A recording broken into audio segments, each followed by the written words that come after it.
కోల్కతాలో వైద్య విద్యార్థినిపై జరిగిన హత్యాచార ఘటనను నిరసిస్తూ వైద్యులు సిబ్బంది ఆందోళనలు కొనసాగిస్తున్నాయి. ఆల్ ఇండియా మెడికల్ అసోసియేషన్ పిలుపు మేరకు విశాఖ బీచ్ రోడ్ లో పలు వైద్య సంఘాలు ఆందోళన చేపట్టి నిరసన వ్యక్తం చేశాయి. ర్యాలీ నిర్వహించి వైద్యులకు రక్షణ కల్పించాలని డిమాండ్ చేశారు.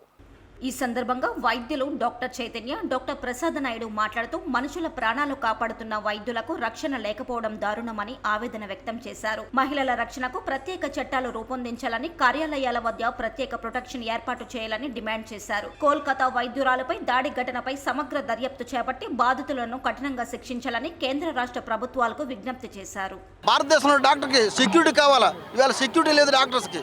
ఈరోజు అమ్మాయిలు చాలామంది మహిళలు ఈరోజు అర్ధరాత్రి టైంలో డ్యూటీలు చేస్తున్నట్టు మహిళలకి రక్షణ లేదు ఈరోజు భారతదేశంలోనూ.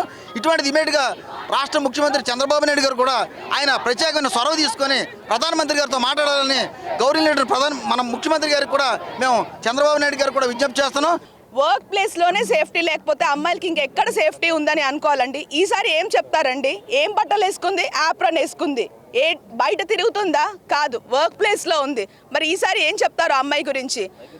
సో ఇది ఒక ఇన్సిడెంట్ ఎప్పుడైనా జరిగితే నిర్భయ కేసే తీసుకుందాము, లేకపోతే ఆ తర్వాత చాలా జరిగాయి. ఎక్కడైనా ఇన్సిడెంట్ జరిగితే ప్రొటెస్ట్ చేస్తాం. గవర్నమెంట్ మనకి హామీ ఇస్తుంది, మళ్ళీ తర్వాత అలాంటి ఇన్సిడెంట్ జరుగుతుంది, మళ్ళీ ప్రొటెస్ట్ చేస్తాం. ఇది ఒక సైకిల్ లాగా ఉంది అండి. ఈ సైకిల్ని ఎలా బ్రేక్ చేస్తాం? ఎప్పుడు బ్రేక్ చేస్తాం? అది బ్రేక్ చేయడానికి మనం తీసుకోవాల్సిన ఏంటేంటి ఉన్నాయి. సో దీనికోసం మేము ఈరోజు ప్రొటెస్ట్ చేశాము.